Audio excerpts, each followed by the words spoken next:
Hello guys, welcome back to another Goa series. আজকের দিনটা start হয়েছিল একটা স্পেশাল ভিজিট দিয়ে। I am going to meet my college friend after a long time. So let's see how is she doing. আমার friend রেনেসেন্স গোয়াতে কাজ করে, তাই ওখানে গিয়ে ওর সাথে দেখা করলাম। অনেস্টলি বলতে গেলে প্লেসটা খুব সুন্দর। ভিতরের ইন্টেরিয়ার্স, অ্যাম্বিয়েন্স সবকিছু মিলে একটা ক্লাসি ভাইব ক্রিয়েট করছিল। আমি সবকিছু ভিডিওতে ক্যাপচার করতে পারিনি, বাট প্লেসটা রিয়েলি বিউটিফুল। আর ওকে দেখার পর একদম আমাদের সব কলেজ মেমোরিজ গুলো ফ্রেশ হয়ে গেল। অনেক কথা, অনেক হাসি, একটা খুব নাইস ক্যাচ আপ হলো ওর সাথে। তারপর আমরা হোটেলে আসলাম, এসে একটু রেস্ট নিয়ে নিলাম, দেন হলাম রেডি, বিকজ আজকে যাওয়ার ছিল পার্টিতে। আর রাত্রির প্ল্যান ছিল ভ্যাগলুম নাইট ক্লাবে যাওয়ার।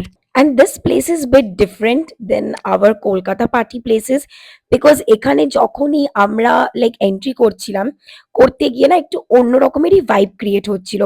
সবকিছু অনেকটাই অন্যরকম, লাইক একটু ফরেন টাইপের স্টাইলে এরা পার্টি প্লেসটা হ্যাপনিং করার চেষ্টা করেছে, বাট আমাদের তো খুবই ভালো লেগেছিল। And I can just say it was a good decision to come here. আর অনেস্টলি বলতে গেলে ভ্যাগলুম আমাদের একদম একটা ইউনিক ভাইব দিয়ে ওয়েলকাম করলো।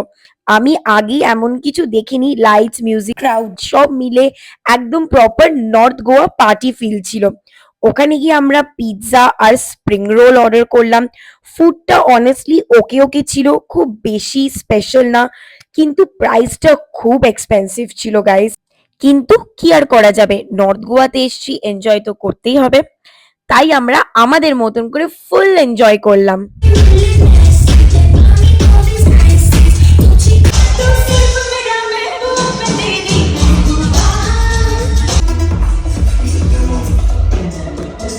তারপর যখন ওই প্লেসটা ক্লোজ হলো, আমরা আরেকটা জায়গায় গেলাম, তার নাম ছিল সল্ট। আর সল্টের ভাইব ছিল কমপ্লিটলি ডিফারেন্ট। ওখানে পার্টি লিটারালি সকাল পর্যন্ত হচ্ছিল। ওখানে গিয়ে অন্যরকম মানুষের সাথে দেখা হলো, ডিফারেন্ট ভাইব, ডিফারেন্ট এনার্জি, কিছু নতুন বন্ধুও বানিয়ে ফেললাম, আর অনেক মজা করলাম। আর এইভাবেই আজকের গোয়া সিরিজটা এখানেই শেষ হলো।